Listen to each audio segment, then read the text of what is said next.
မင်္ဂလာပါရှင်ဇရန် TV စီစဉ်ကနေကြိုဆိုလိုက်ပါတယ်။ယနေ့တင်ဆက်သွားမယ့်အစီအစဉ်လေးကတော့အများပြည်သူချစ်ခင်လေးစားရပါတော့ဝါရင်နိုင်ငံရေးကောင်းဆောင်ကိုမင်းကိုနိုင်နဲ့မင်းမြန်းခန်းစီစဉ်လေးကိုတင်ဆက်သွားမှာဖြစ်ပါတယ်ရှင်။ကျွန်မကတော့အစီအစဉ်တင်ဆက်သူမညံ့ညံဖြစ်ပါတယ်ရှင်။မင်္ဂလာပါကိုမင်းကိုနိုင်ရှင်ယခုလိုဇရန် TV မှမင်းမြန်းခန်းစီစဉ်လေးကိုလက်ခံဖြည့်ချပေးတဲ့အတွက်အထူးပဲကျေးဇူးတင်ရှိပါတယ်ပထမဆုံးအနေနဲ့တတိကြပြီးဖြစ်တဲ့ຫນွေဦးတော်လန်ရေးကိုဘယ်အဆင့်ရောက်နေပြီလို့သုံးသပ်ပါတယ်လေရှင်တော်လန်ရေးတရားမှာ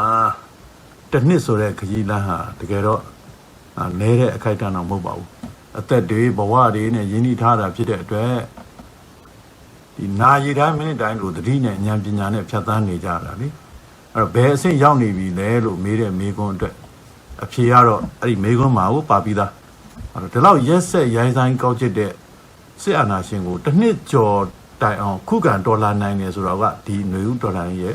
အောင်မြင်မှုပဲပေါ့ကျေးဇူးတင်ပါတယ်ရှင်ဆက်လက်ပြီးတော့မှအကျန်းဖက်စစ်အုပ်စုကဖမ်းဆီးတာတပ်ဖြတ်တာအိုးအိမ်တွေကိုဖျက်ဆီးမိရှို့တာစသဖြင့်လူမဆန်အောင်ရက်စက်မှုတွေလုပ်နေတာကရောဘာကြောင့်လို့ထင်ပါတယ်လဲရှင်ဒီမေးခွန်းရဲ့အဖြေကလည်းမေးခွန်းထဲမှာပါပြီးသားဗျနော်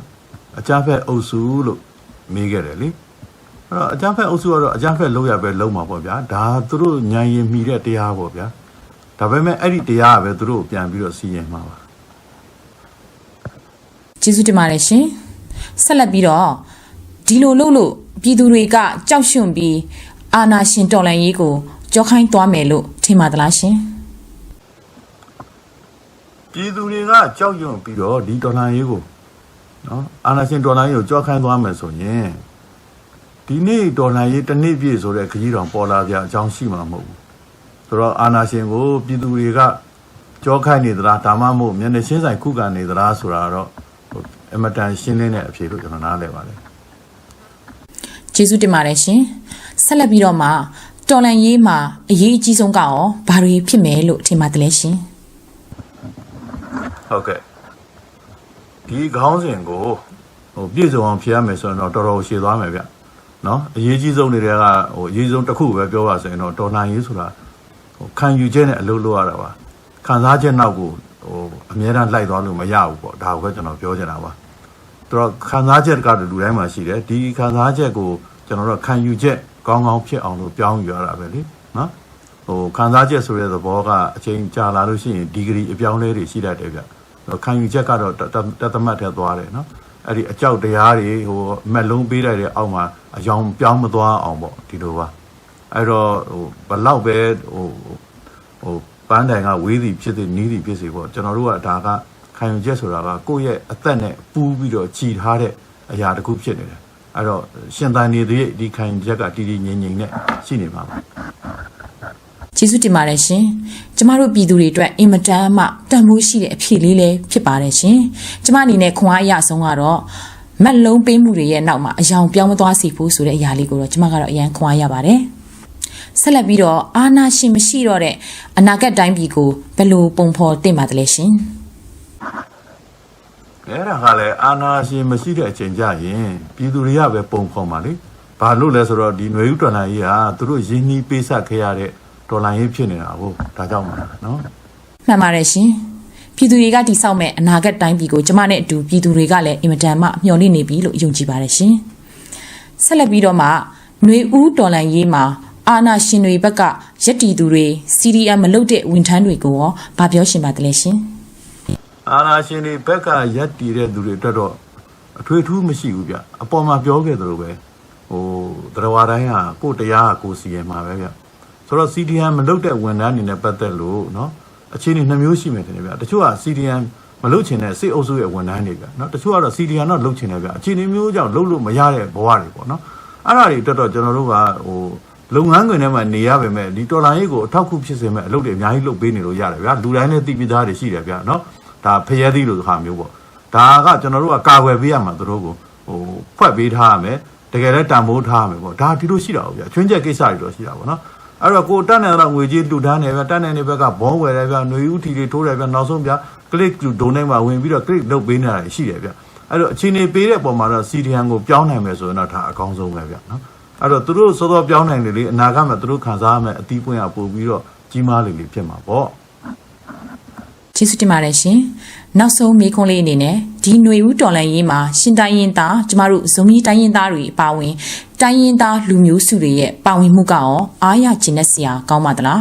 Federal Democracy နိုင်ငံသစ်အတွက်မျှော်လင့်ချက်နဲ့တိုင်းရင်သားတွေအတွက်အားပေးစကားလေးကိုပြောချပြပါအောင်ရှင်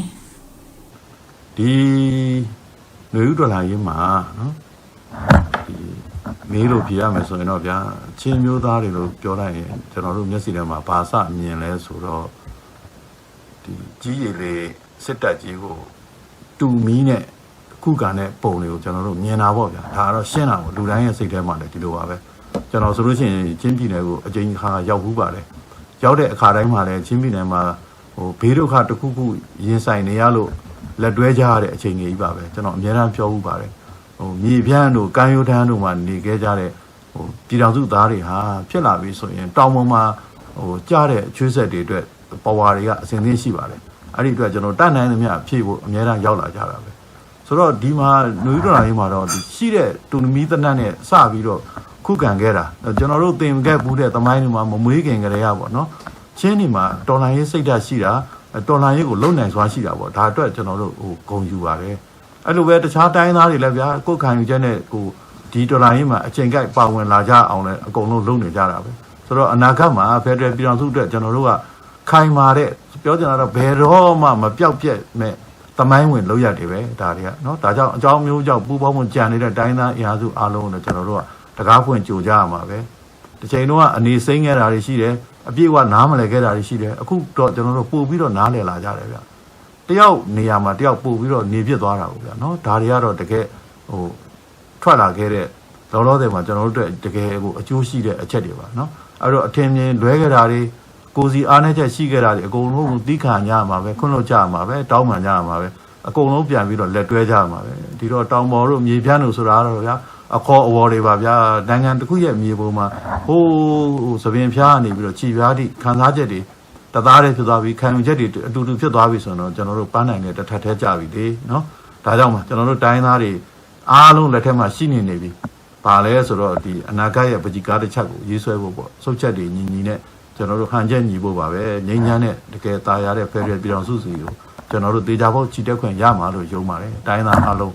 ယုံကြည်ခြင်းနဲ့တွဲနိုင်ပါစေလို့ကျွန်တော်ဆန္ဒပြုပါတယ်အားလုံးကိုလည်းယုံကြည်စွာနဲ့လက်ကမ်းကြိုဆိုပါတယ်ခင်ဗျာကျေးဇူးပါဟုတ်ကဲ့ပါကိုမင်းကိုနိုင်ရှင်ကျမတို့ဇရန် TV မေးမြန်းခန်းစီစဉ်လေးကိုလက်ခံဖြေချပေးတဲ့အတွက်ဇရန် TV မှအထူးကျေးဇူးတင်ရှိပါကြောင်းနဲ့ကိုမင်းကိုနိုင်ကျမ်းမာချမ်းသာပါစေရှင်ယခုတင်ဆက်သွားသောဇရန် TV မေးမြန်းခန်းစီစဉ်မှာအများပြည်သူအတွက်တန်ဖိုးရှိသောခွန်အားယူစရာအဖြေများသတိထားစရာများကိုရရှိလိမ့်မယ်လို့မျှော်လင့်ပါတယ်ရှင်ဒါကတော့ဇရန် TV မှမေးမြန်းခန်းစီစဉ်တင်ဆက်မှုလေးဖြစ်ပါတယ်ရှင်ရေးတော်ပုံအောင်ရမည်